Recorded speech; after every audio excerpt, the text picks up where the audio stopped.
If you're very conversant with politics and its affairs, you must know by now that just yesterday, the Prime Minister of the UK tendered his resignation in advance. However, is expected to still be PM up until September 2026 when there will be another election. However, it might interest you to know that the dynamics of the politics in the UK is very different. I mean, the PM is not elected by the general public, but elected by members of the parliament. It can be ousted or removed for mostly internal affairs, and it's actually interesting because he is about to be the seventh PM to resign, or the seventh PM of the UK in the last 10 years alone. Seventh. Wow. And this just got me thinking, because the presidential candidate of NDC, His Excellency Peter Obi, actually decided to jump on the bandwagon and also call for the resignation of the president of Nigeria, saying that if he could resign because of failures of this and that, he also thinks that the president of Nigeria should resign because he promised this and that, cited electricity as one of his promises that he has failed to meet. And it got me thinking, do you think that's possible? Like, I think on this side of the world, in Africa as a whole, the way we do leadership or practice leadership is entirely different. Because what I tend to see, especially in some countries, I'm not saying they all have it right, even abroad, is that leadership is genuinely about the people. I mean, not that everybody is all concerned about the people, but when there are issues that affect the people and they are very worrisome, you see a couple of leaders, not in the presidential hierarchy of things, maybe governors or maybe senators or House of Reps and things like that. They tend to come out and say they want to resign or they want to just step aside because they feel that they have failed. But do you think we can get to that level of leadership on this side of the world whereby people think because of their lack of ability to perform, or because they have not done this and that, or because they have failed to do this and that, they will step back? Do you envisage anything like that in view in the nearest future?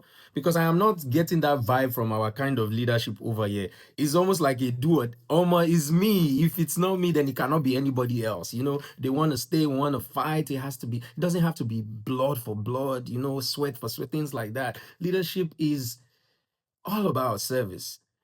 Because if you are not oppressing people, if you are not benefiting, or if you're just living or getting your salary, leadership is it's crazy. And in this video that I'm going to play you now, you see this man talking about him stepping, that's Keir Starmer, the outgoing prime minister of the UK, saying that he's going to step down from the most popular job in the UK to rise up to the most important job, which is family. Watch this video. And when I leave the biggest job in the country, I shall spend more time on the most important job, being the best husband I can to my fantastic wife Vic, who has been a rock by my side through good times and bad, and being the best dad I can to my beautiful children, who are my pride and my joy. Exactly as it should be. The fact that he understands that the most important job in his life or in life is your family. That's why it's very important to remember that don't kill yourself for any job or on any job. Do your best. I mean, I'm not saying you should be lackadaisical or anything like that. Do your best to the best of your ability and be faithful at doing so. But when push comes to shove, some things might just be beyond you. Don't kill yourself at the expense of the people who care about you the most. Look at him going to hug his wife there. That is the support system. Family, at the end of the day, sometimes is all you've got. If you have the good one, if you're lucky enough. I know that some people might not have the best of families, nobody's perfect. But when you have people who are really there for you, that's why I said something in one of my videos the other day, that it's important to surround yourself with people who are great, who would be there for you when you are at your lowest, while you are strong. Surround yourself with people who are going to be there for you and who can stand by you in your lowest moments. Sometimes we're caught by surprises. The people you think will be there for you might not even be there for you. Anyways, back to the point of leadership. Do you think this is how leadership should be?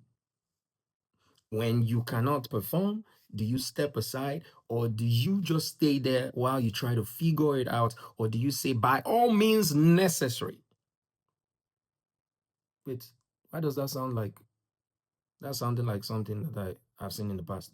Anyways, let me know what your thoughts are. Drop a comment in the comment section. Don't be violent, and remember to be the change you want to see.